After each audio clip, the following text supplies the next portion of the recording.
I grew up in a small town in Kansas. And before you ask, no, you haven't heard of it. Nobody has. We had one grocery store, two churches, a gas station that closed at 9, and enough gossip to ruin your life before Sunday service. My mother, Bonnie, she loved that town. I hated it. I think I knew I was going to leave before I even understood what leaving meant. My mother used to say, Ivy, one day you're going to realize you need people. and I would always tell her, I have Stephen. My mother's face would change whenever I said his name. I noticed it, even when I was little. Ivy, Steven isn't real. Yes, he is. No, baby. He's your imaginary friend. Then how does he know things? My mother would go quiet. Every time. I should have noticed that too. Stephen had been around for as long as I could remember. I never saw him clearly. Not really. Sometimes I'd see a shadow sitting in the corner of my bedroom and I'd hear footsteps following me home from school. Once, when I was 11, I woke up crying because there was a boy at school who'd spent 3 months making my life miserable.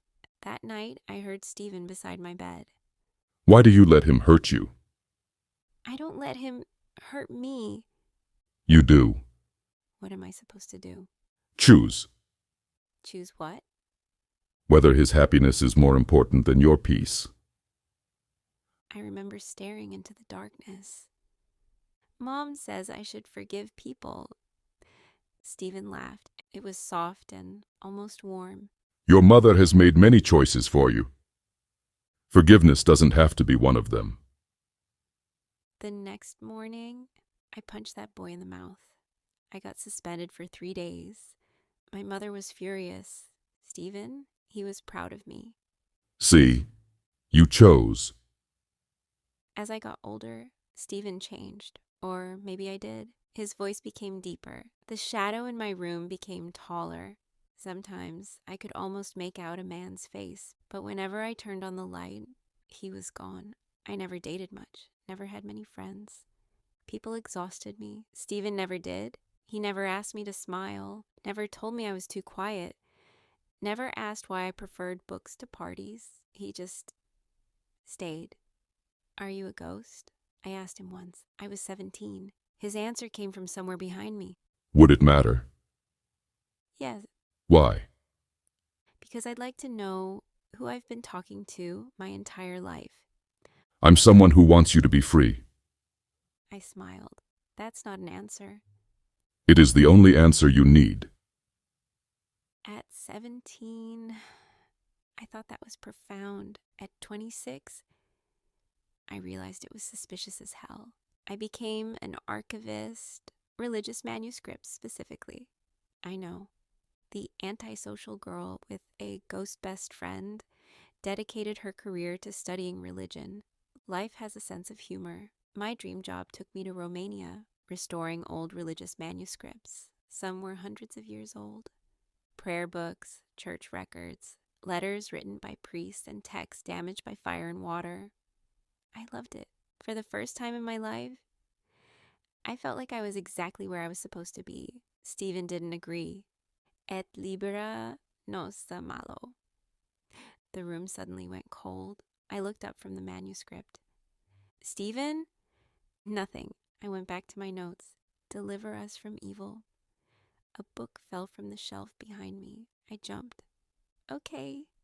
Very mature. His voice came from the darkness. Stop reading that. I froze. Stephen had never told me what to do. Suggested? Yes. Influenced? Definitely. But ordered me? Never. Excuse me? Put it away, Ivy, now. It's my job. Find another manuscript. I leaned back in my chair. Are you scared of Latin? Silence. I smiled. Oh my God. The lights flickered. Don't say his name. Stephen? I started laughing. Are you afraid of Jesus? Every light in the archive shut off. I sat in complete darkness. Stephen? His voice was suddenly beside my ear, deeper than I'd ever heard it. Free will does not mean freedom from consequences, Ivy. I couldn't move. Then The lights came back on. Stephen was gone for 3 weeks. That's when Anka started talking to me. She was the elderly woman who cleaned my building. She was older, small, and quiet. She spoke very little English. My Romanian was terrible, so most of our conversations consisted of smiling and pointing at things. Until one evening, she stopped me near the entrance. Ivy, I turned. Yes? Her English was suddenly perfect. would you like to come to church with us tonight? I stared at her.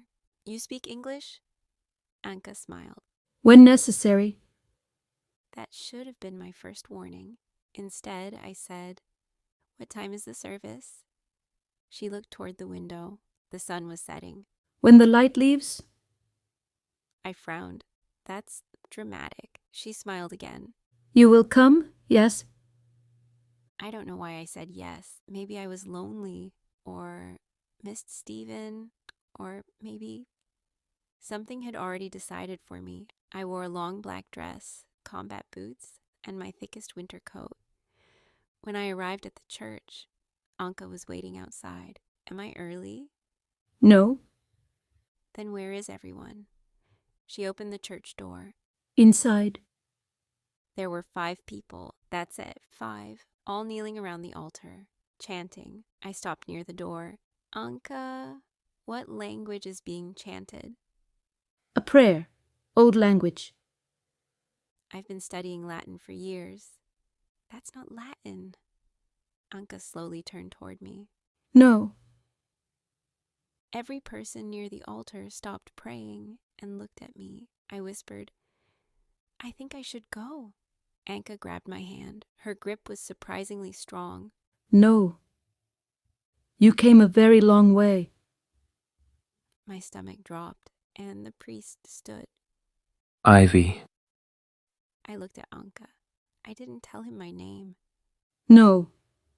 You didn't. The priest extended his hand. Come forward. Every part of my body told me to run, but I walked, one step, then another, until I stood inside the circle. The chanting stopped. The church became silent. Anka stepped behind me, and then she whispered. She will make a perfect vessel. I turned. "I'm sorry." "A what?"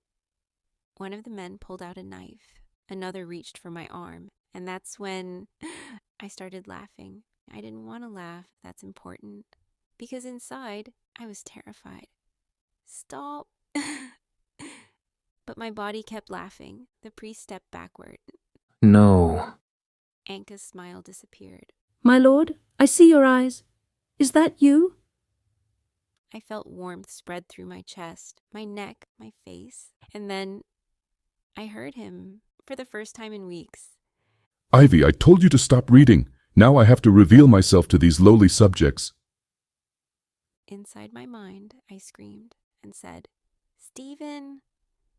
My head slowly lifted. I could see everything, but I wasn't controlling my mouth. When I spoke, the words were Romanian, perfect Romanian. Are you trying to sacrifice her for me? You cannot sacrifice someone who already belongs to us. Anka dropped to her knees. My lord, Siren.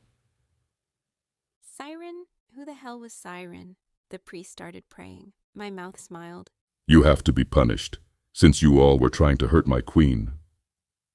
The candles went out, and the screaming started. When I opened my eyes, I was outside, standing in the snow, barefoot.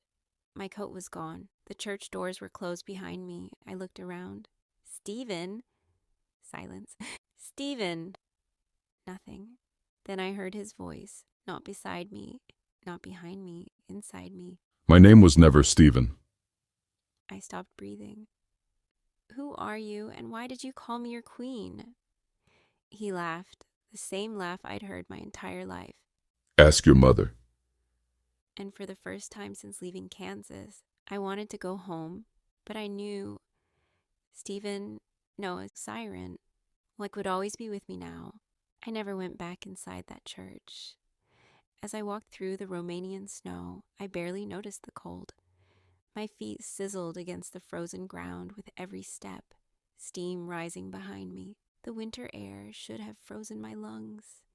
Instead, I felt warm, almost protected or possessed. I couldn't tell the difference anymore. By the time I reached my apartment, my hands were shaking. There was only one person left who might know the truth. My mother. I grabbed my phone and called Bonnie. She answered on the second ring. Ivy? Mom. My voice trembled. Who is Stephen? Silence. Not confusion or surprise, just silence. The kind of silence that only comes from someone who has spent years hiding the truth.